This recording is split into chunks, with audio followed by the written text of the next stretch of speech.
Iain Duncan, former Conservative Party leader, former Cabinet Minister, of course, Tory MP and Eurosceptic. Good morning to you. Morning. Thank you for joining us here in the Talk Radio studio. Your new studios. Our new studios, very lovely new studios. Now, can I just say, you've been in the situation of being a Conservative Party leader who our other party members wanted to go. What would be your advice this morning to Theresa May if she's listening? Actually, we were ahead in the polls when I did, but anyway, I won't make a point about that. My advice really is that it is, I'm afraid, it is time to go, because the Prime Minister herself has said that she would go. It was just a matter of when, not if. There was a link to the bill, but the bill is really dead. And I thought the speech a couple of days ago was as close to a disaster as I can possibly imagine. This was when she gave a speech at 4 o'clock in the afternoon. Yes, it outlined the new bold bill, or whatever it was meant to be, but it had in it areas which are absolutely certain to make more Conservative MPs vote against it. So as we saw as a string of MPs who had voted for the agreement beforehand said, no, this is a step too far. There does seem to be not just a breakdown of her own authority, but a breakdown of collective cabinet responsibility. Again and again, we're hearing situations where she's holding a cabinet meeting, she's saying what she wants to do. Numerous cabinet ministers, not just from one side, but Leave side and the Remain side, say, no, we're not happy with that. She was told apparently even by her chief whip, Julia Smith, on Tuesday that she didn't have the votes for this withdrawal agreement bill, and yet she goes ahead. It does appear that she doesn't listen to the party, she doesn't listen to voters, and she doesn't listen to her own cabinet. Is this the breakdown of cabinet government in this country? Well, I think it all comes back down, I'm afraid, to leader. The reality is that it was nobody, I don't think, in the cabinet, chief whip, anybody. I mean, I did the numbers. I could not figure out why she was so determined to make the speech, why she would then come and make the statement in the House, and why she was planning to publish the bill. I mean, there was nothing but a downward track on this one, and Labour had said they wouldn't vote for it.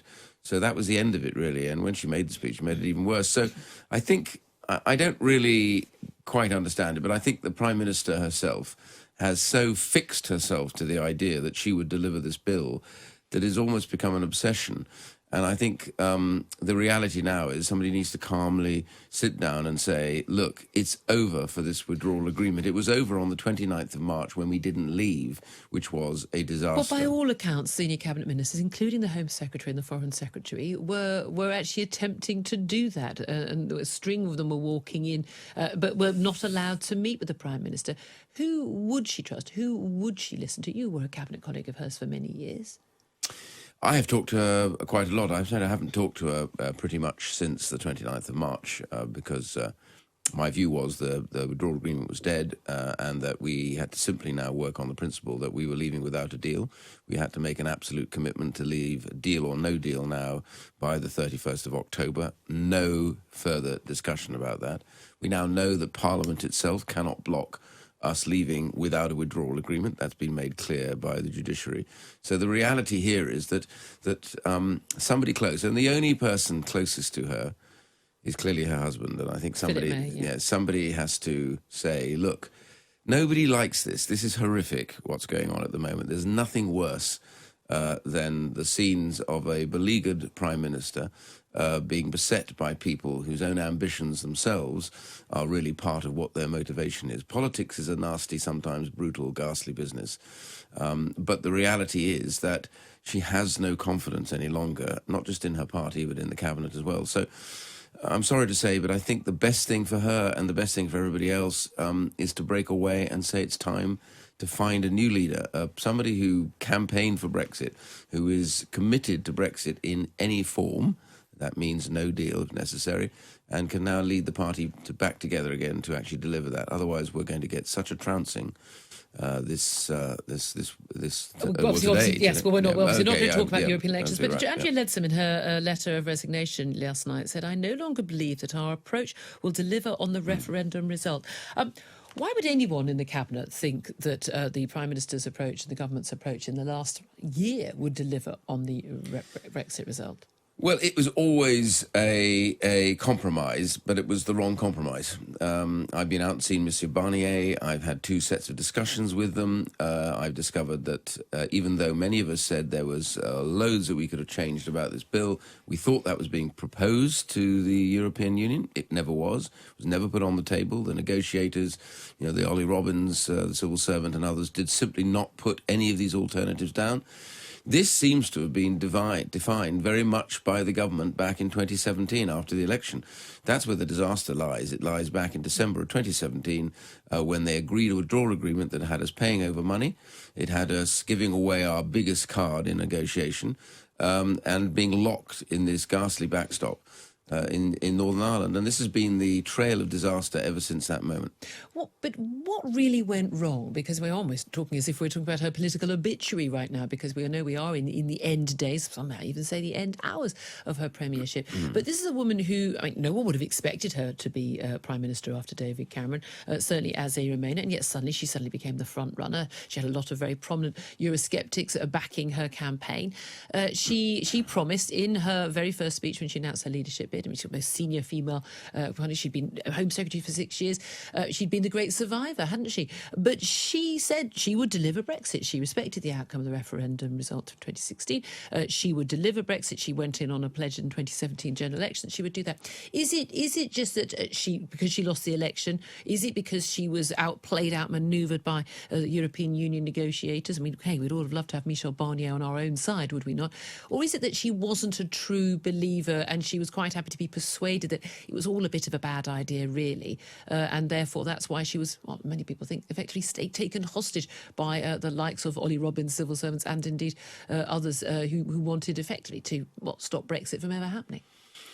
I think there's a series of mistakes. The first is I don't think that the Prime Minister has ever really thought that the issue of Europe was ever a really important issue. I know that from endless conversations prior to the referendum. It just wasn't something on her horizon. Never something she thought we banged on about and didn't really get it.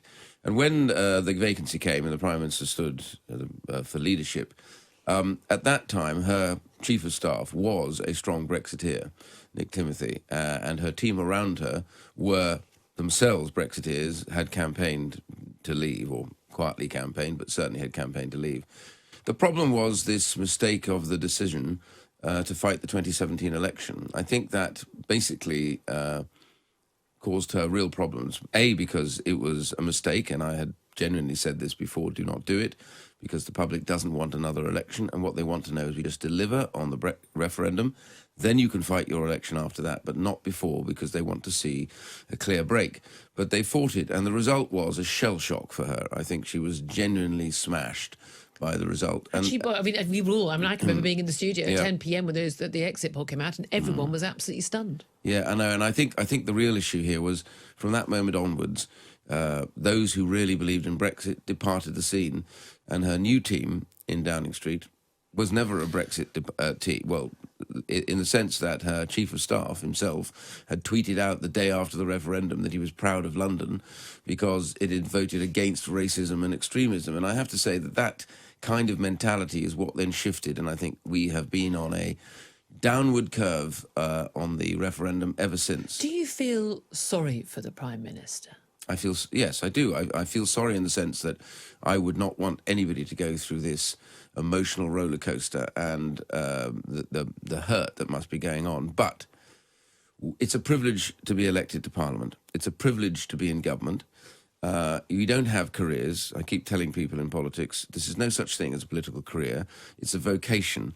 It's a privilege to serve the British people. At the end of the day, you have to make a decision about what is best for them, not best for you. And I think in this case, we have to deliver Brexit. You can see that straight away. And if we are the party of Brexit, then we have to get on and do it. And we have to have somebody who genuinely, fundamentally believes in Brexit. And that has been the big mistake. And by the way, had the original election in which Michael Gove decided to knife Boris Johnson and the whole thing collapsed from the leaders of the Brexit group, had that not been the case, I think we'd be out by now. And that has been the tragedy from the word go, that personal ambition was placed ahead of delivering for the British people. That must never happen again. We as a party must now get a Brexit voting, a leading Brexiteer, has to lead the party and the country out at the very, very latest, 31st of October, deal or no deal. And who do you think is the person to do that? Well, I have pledged myself to believe that we have to get the Prime Minister out before we can then start playing games with who's going to do it. People can do their own numbers. I don't know who's going to stand. We obviously know that Dominic Raab is standing. We obviously know that Boris Johnson's standing. Both of those were very strong campaigners for Brexit. Esther's a strong campaigner, but she wasn't in Parliament at the time. But she was a strong campaigner, and we'll see who else comes. I see Andrea Leadsom has resigned, so maybe she's thinking of standing. The problem is when we get into this, it gets a bit to be a kind of a horse race. And my principal view right now, and I think the public's view, is before we get into who should lead, let's make sure now that this departure of the Prime Minister is managed in a civil way. Do you think she'll be out by the weekend? This is an impossible answer. I do know that Sunday's results, and we're not allowed to talk about them, will have an effect. And in terms of her actually staying in number 10 while another leader is found, obviously this could be a very long, drawn-out process in Conservative leadership, or it can be very much compressed, and I think there's going to be a strong call for it to be compressed as short a time as possible because of the urgency. However, would she stay in number 10, or would there be, say, a deputy like David Lidington taking over for the interim period? Well, that's very much a matter for her. My view is that she needs time, and so while the election campaign takes place, I see no reason why she doesn't do the normal onesie-twosie things of government, getting stuff done. Greeting the American president when he visits? This deal has to go, and that's the important point. There must be no publication tomorrow. But if there is, should the rest of the Cabinet resign? Well, I think they have to make that decision, but my advice to them is, if this bill is published tomorrow, I'm afraid you have to walk, because you cannot put up with the idea that the bill itself would be published against a backdrop of absolute refusal to vote for it by both her party and by the Labour Party. And I think you're not doing the Prime Minister a kindness if you assist her in this charade any longer. We have to say it is genuinely sadly, time to go, but that can now be managed. And by the way, the leadership election could be complete if it was started now, before we rose for the summer break, giving a new leader and a new cabinet a chance to get their ducks in a row, as it were, to sort themselves out and get over to Europe and say, right, this is it, this is dead, this is what you have to do, or we're off on the 31st without a withdrawal agreement.